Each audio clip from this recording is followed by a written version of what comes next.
Chris, this is absolutely one of our favorite segments. All right. It's one of them. One of them. It is fresh from the comic shop. Fly from the press and salon. That is right. This is a segment we get to share what we got, our fresh gets of the week, whether they be the local comic book shop, whether they be a mail call, whether they be an AOK, whether they be a decade old, 100 years old, what have you. Whatever you got this week, share them with us. And all you got to do, people, is tag us at Comic Book Canon, and we'll be happy to share them with you. But normally, we all share ours as well. Me, Chris, and guest. This week is Rockin Robbie. I'm displaced. I don't have my fresh gets. So I am disqualified, guys. I have nothing here. So it's going to be all about you, the audience, you, Chris, and you, Robbie. So we're going to get started here right now with our guests. We always start with a guest, Robbie, and then it's just back and forth, back and forth, back and forth. So here we go. Robbie, what do you got as your first fresh get of the week? We're going 5, by the way. That's the rules. Right. It's only 5. All right. Only 5. Only 5. First up, I got Swamp Thing #2 for Ron D. One of my favorite comic books this week. Absolutely fantastic. Love this book. 2 issues in, I think this is going to be a classic run on this character. So there you go. I read that first issue. I'm not a Swamp Thing fan either, by the way. I love that first issue. I have not picked up the second issue, but I absolutely am going to. I promise you that. But I 100% behind that. Really love that first issue. Chris. Oh, wait. Chris, before we get to you. Let's see what some of the viewers got. Hold on, because we got good friend Dan De La Torre here. Here, this is what he said. Here's this week's fresh from the comic shop. Peter Parker, Spectacular Spider-Man #1, signed by, guys. Signed by Stan Lee and John Romita Sr. Nice. That is a nice get. That's a 9.0 too. Woo, boy. That's a nice get, Dan. Good job. Good work on that. Chris, what do you got? Yes. What do you got? I got something.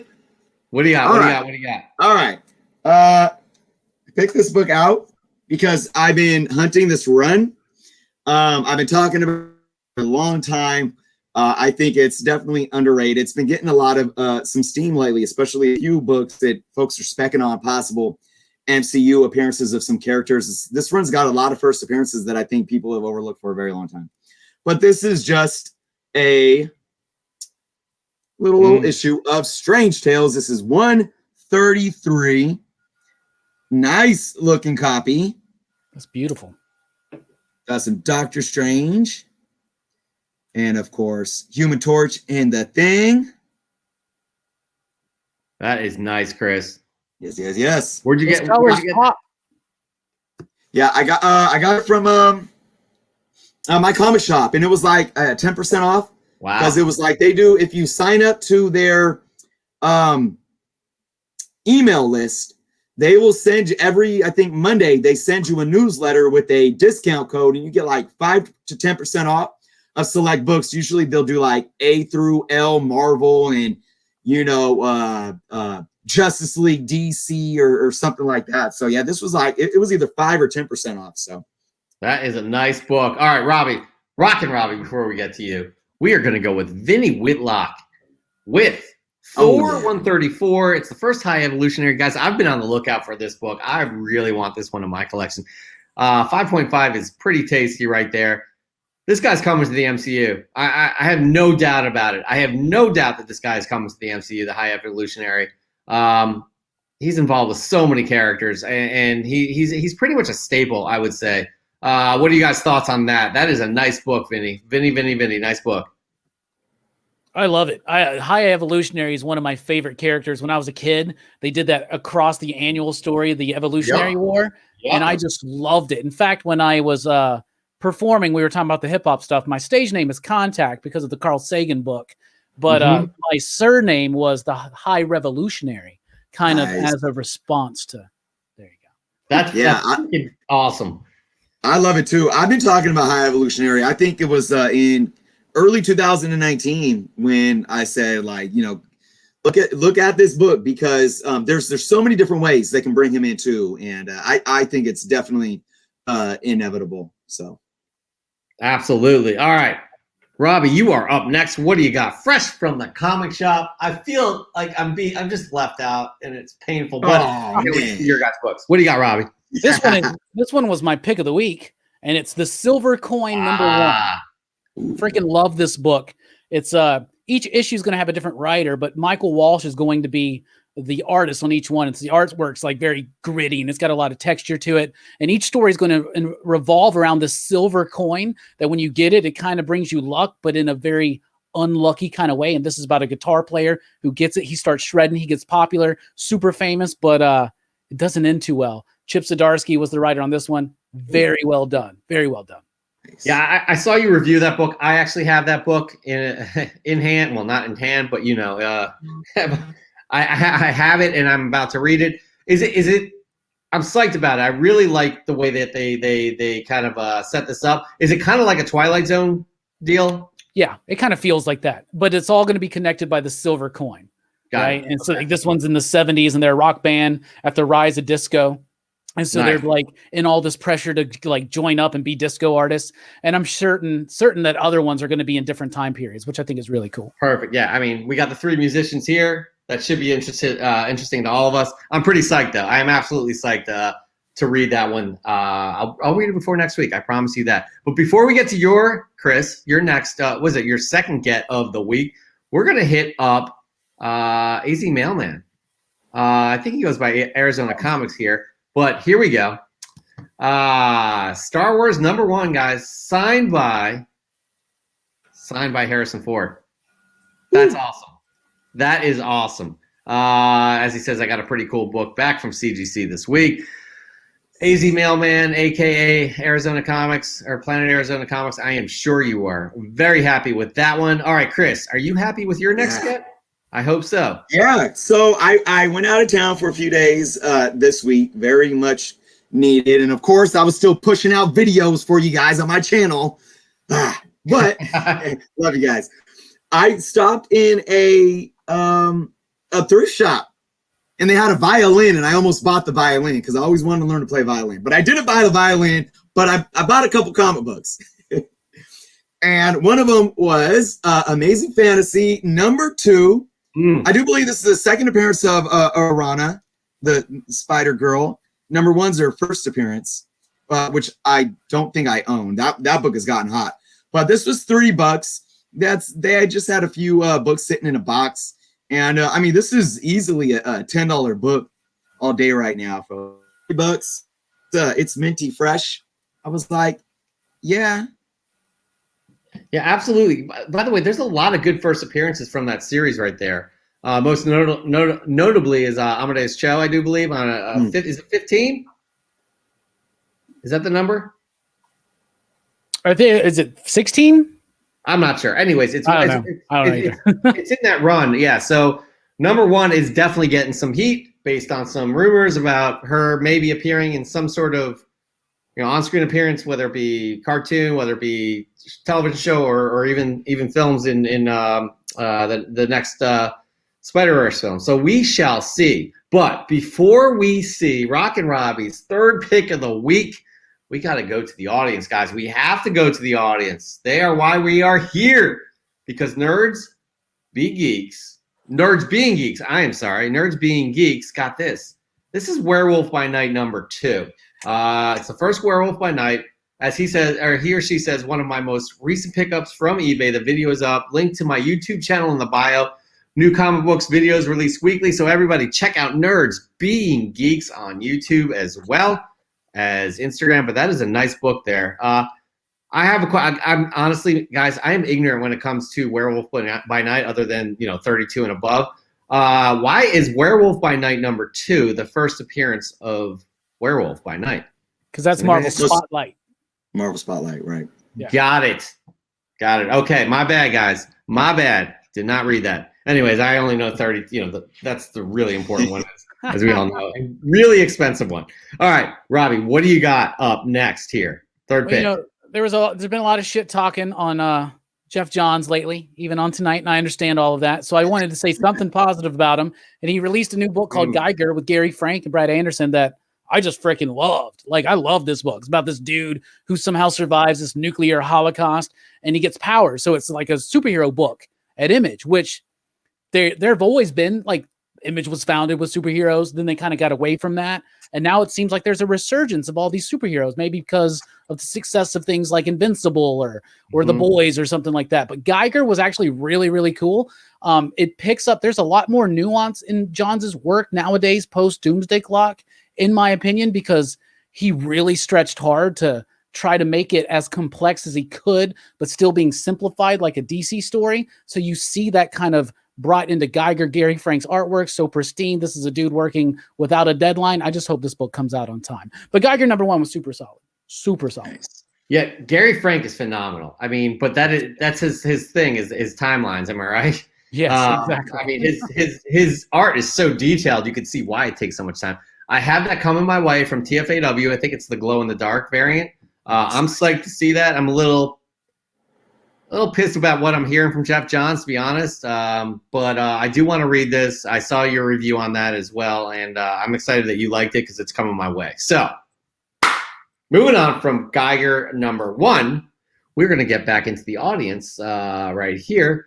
It feels a little empty without my picks. Maybe I'm being selfish. I just don't feel like I'm part of the club right now. But you know who is part of the club? Union Josh Comics. That is right. Incredible Hulk #228, as he says. So here is Incredible Hulk 228, the first appearance of Moonstone. This book is in great condition, and the colors on the cover pop right off the page. This was the last book I needed for the first appearances of every founding member of the Thunderbolts. That is really cool.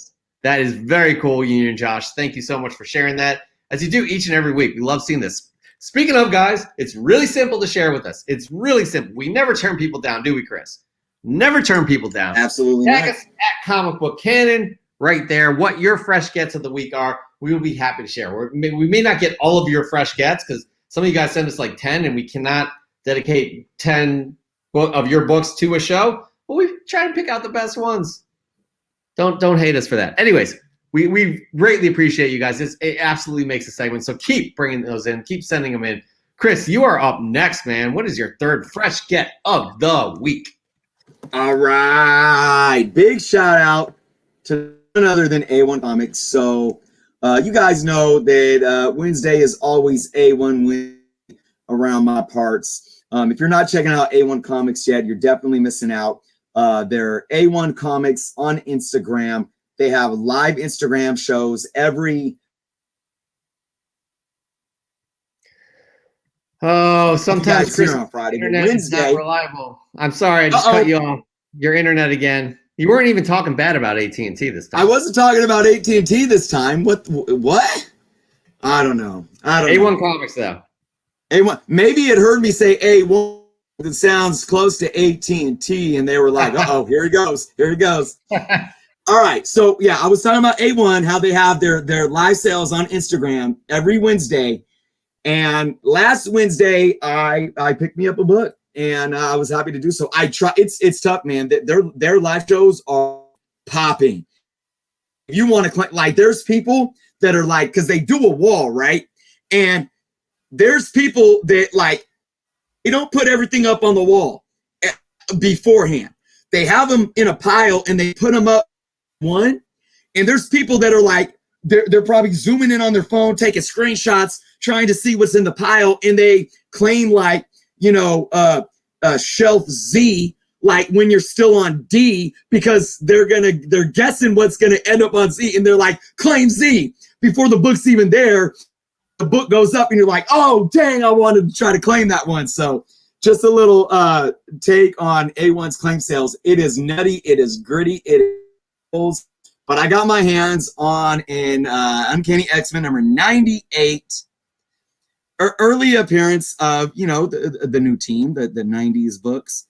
Mm-hmm. So this is a nice looking copy. They got it graded at a 5.5, but pretty conservative. It's got a little bit of spine stress, spine roll that I'll press out, and I definitely bump this grade up at least 0.5, maybe even one full grade. But I love my X-Men run, and I haven't been doing too much on it lately, so very happy to have gotten this book.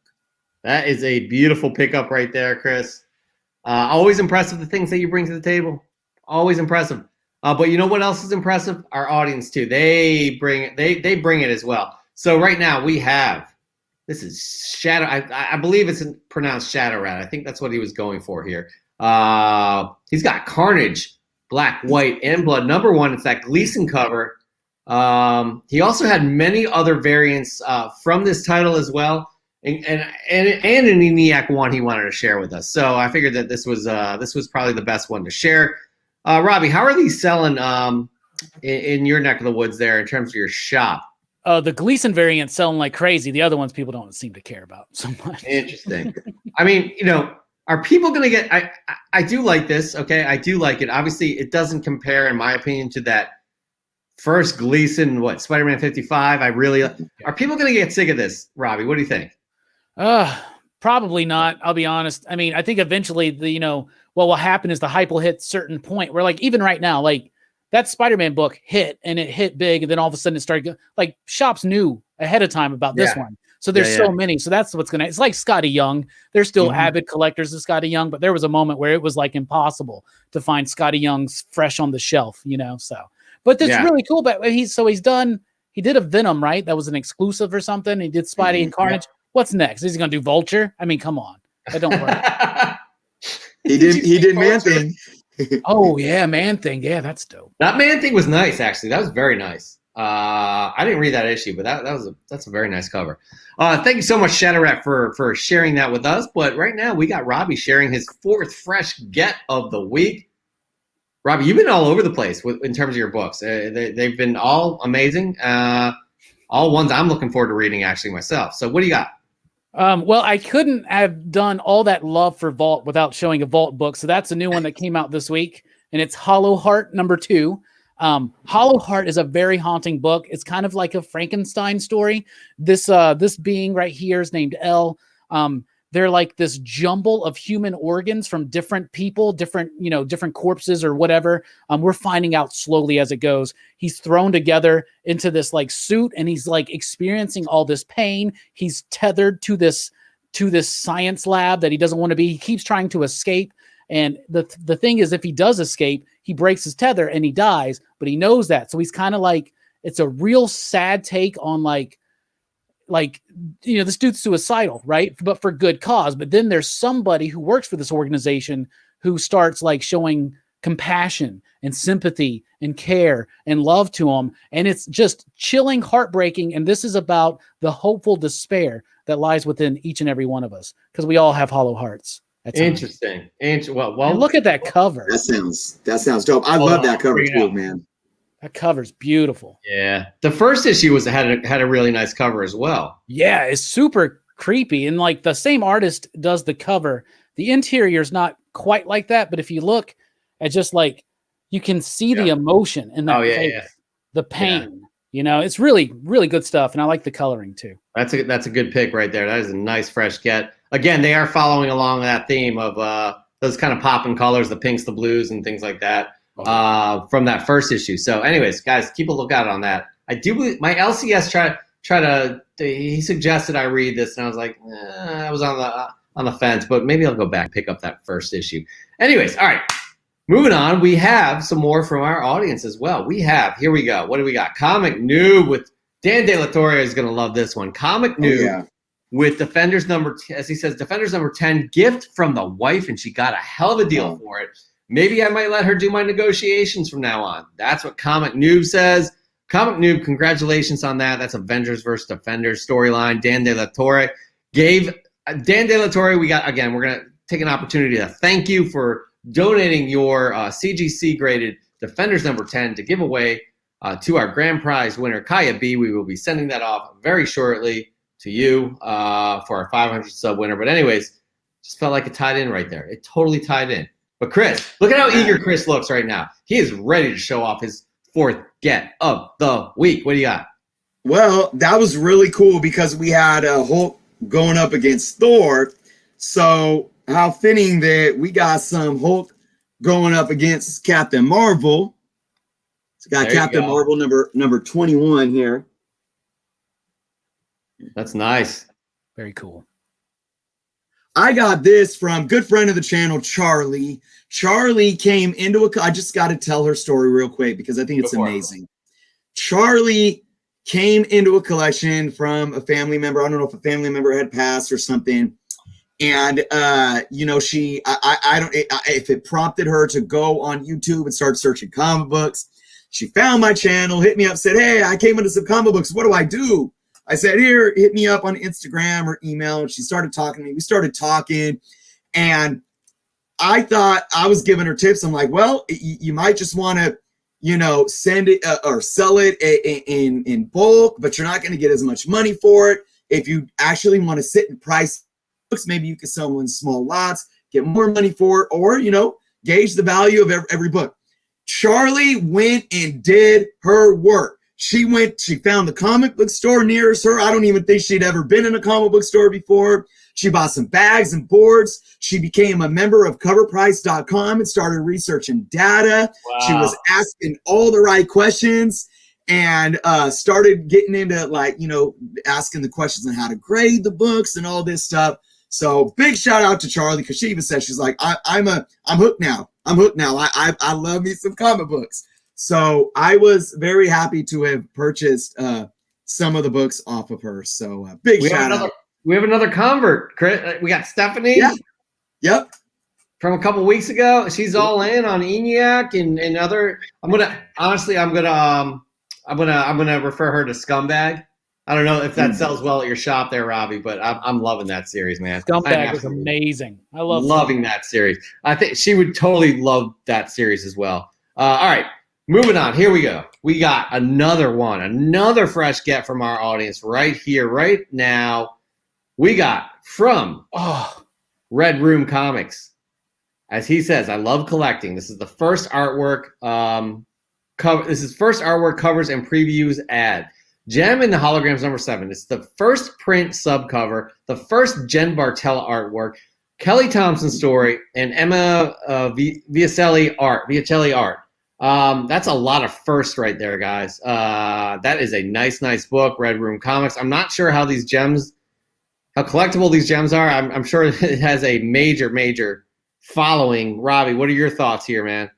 Man, I am the biggest Jim in the Holograms fan you've probably ever had on this channel. I freaking love Jim in the Holograms. I got the animated series. I watch it. That book is fantastic. Like, seriously, I have every issue of the Jim in the Holograms and all the miniseries. Wow. Kelly Thompson knocked that out of the park. It was the best reinterpretation of an 80s cartoon franchise into comic books I have ever read. Ever. Interesting. All right. So you're just as pumped as Red Room Comics. Guys, I'm a bit ignorant when it comes to Gem. Chris, I'm not sure about you. I do remember the series. Don't get me wrong. Yeah. Oh, yeah. I own a couple of the books from the first IDW series. But, yeah, I remember watching it as a kid as well. Yeah, definitely. Yeah. It's outrageous. Truly outrageous. Truly outrageous, by the way. Anyway, speaking of truly outrageous, what is your final get this week, Robbie? What do you got? So this is kind of like a re-get, right? So we're doing the Huntsville Comic and Pop Culture Expo this week, and we sell mystery boxes at our PCP booth. And I usually go through my personal collection and just kind of pull some things out and throw in there. And as I was doing it, I found a book that I had lost for years and years and years, and I knew I still had it somewhere. And this is funny because we were talking about positivity in comics, focusing on what you love. I used to hate Todd McFarlane. I hated Spawn. Last year, I was like, you know what? I'm going to become a Spawn fan. And it's really cool that today, and I went hardcore. I got the Kickstarter. I got his autograph. I mean, I'm hardcore into Spawn now. Just flip the switch like you're a Spawn fan now. You can do it too. It's easy. But I found my Spawn #1. Nice. Oh, newsstand. There we go. I knew that. Newsstand. There's my. I told everybody I had this, so there it is, right there. And apparently everybody loves this one. So I love the reveal. By the way, let's just do that again. Let's just do it again. You did that on purpose. Here it is. Got my Spawn #1. Really cool. And it's the newsstand. Look at that. Oh, look, that's got that fresh barcode on it, baby. Well, cover that artwork up. Cover it up. You are getting I love, people think the barcode is so like it shouldn't. I love the barcode. That's just me. I love it. I just wish it had a Spidey head or said something like X-Men Anniversary 1993. By the way, you're getting much love from this. TM Nerdy, OMG, Planet Arizona Comics. I've been looking for a good newsstand copy of that forever. Nice. Great to find a lost treasure. So it is kind of like fresh. Yeah. It is fresh, I guess. We'll give it to you. Yeah. Fresh Yeah, enough. absolutely. Rules, by the way. It's like kimchi. You know, you bury it in the ground. Years later, you pull it up, and then it's fresh kimchi. You know, funny thing. Talking about Spawn #1s, I had a refine yesterday as well because I bought Spawn off the rack. Spawn #1. You know, I read the series as a kid. I bought like the first. You know, I read it for at least a year, buying the first 12 issues or so.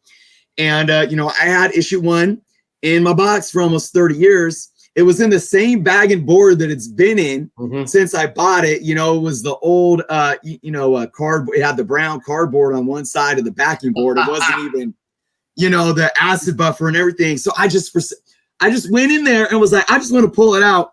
And I pulled it out, and I don't have a newsstand, but I got the error. Nice. Oh, boy.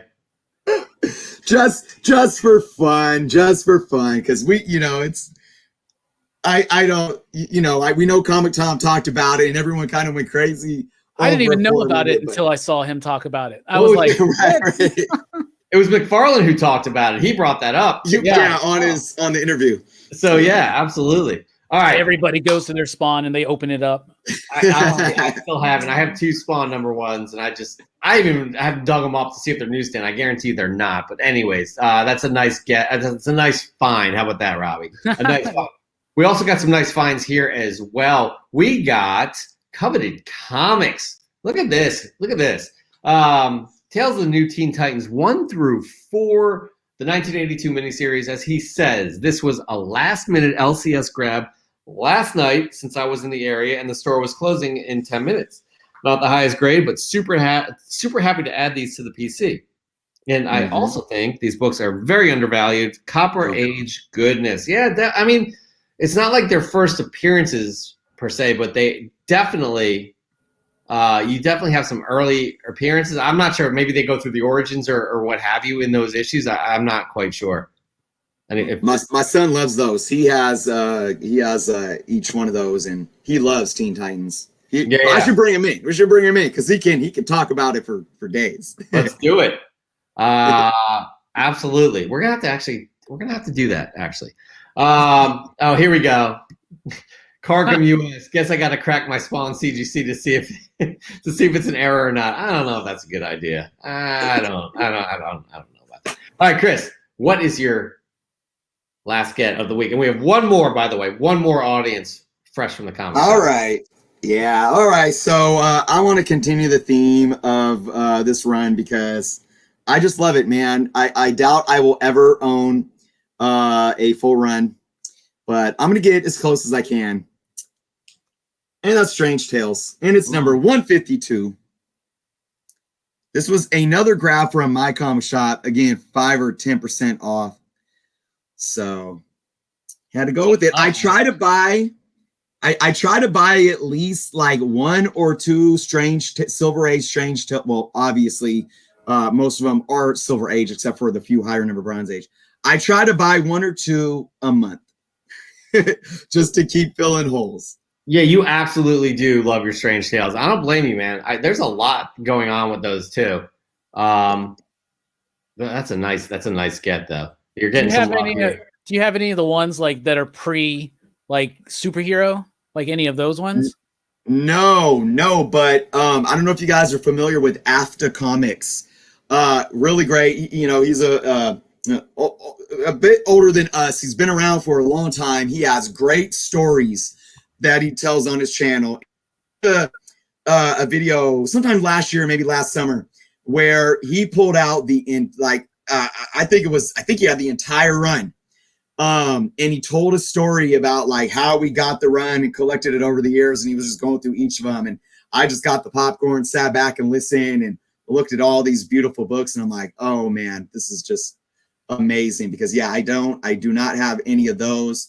I don't even obviously have any of the big earlier books like 110, Doctor Strange or anything like that. But I'm happy getting, the higher numbers. You'll get there. It works for my budget, and it makes me happy. So yeah, no, that's cool. I love reading those old early Tales to Astonish and Strange Tales, because before the superhero stuff took over, and they're just these weird, surreal mystery stories and horror stories and stuff. It's so wild. Groot's in one of them, right? Isn't Groot in one of those early pre-superhero? I think that's where Groot comes from. So yeah. Definitely. Yeah, because they did a lot of characters. There was a Magneto character, I think, as well, in one of those titles that obviously had the name. And I don't know if Magneto, X-Men Magneto was anything like this, but I know there was a lot of recycling of names, or what's the word that you call it? Prototypes or whatnot. Yeah, absolutely. It was Tales to Astonish, number 13, first appearance of Groot. Nice.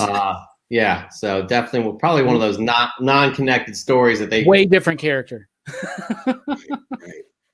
No, he's a villain, right? He's like a villain in it, evil space alien or something. But sometimes they do, they draw back from that. I guess obviously there was a Vision before there was they brought and they kind of similar characters. Anyway, moving on. Our last fresh from the comic shop from the audience here, Moonlit Comics. She does it again. Oh yeah, that's right. Michelle does it again. Just so happened to find this is by the way, this is what she says. Just so happened to find this awesome book today at my local comic shop, just in time for hashtag Wonder Woman Wednesday, Volume 1, number 233 from 1977. How amazing is this cover art by Gray Morrow? Absolutely. It's just classic looking. Look at the layout right there. That monster kind of in the dark, and that's a good. Honestly, Moonlit Comics. She is picking up some nice. You guys follow her on Instagram. Instagram. She's got some nice gets there. Absolutely beautiful. All right, guys. That concludes our fresh from the comic shop. It was wonderful. It did not disappoint. The audience disappoint. Robbie didn't disappoint. Chris didn't disappoint. I disappointed. I didn't have my fresh gets here, and I am so sorry to all you guys. I know you're all going to lose sleep the rest of the week until you see the fresh gets next week. Yep, you got to go hard. It's not to go hard next week. It's not about me. It's about you, the audience. Because guys, it's as easy as this. We have a lot of regulars that do this. We got Comic Noob. We got Moonlit Comics. We got Dan De La Torre. We got Vinny Whitlock, AZ Mailman. All you guys. It's easy. Just tag us at Comic Book Cannon with your fresh gets each and every week, and we'll put them on the show. Again, we can't do all 10, but we'll get at least one. So give it a shot. All right, that concludes Fresh from the Comic Shop.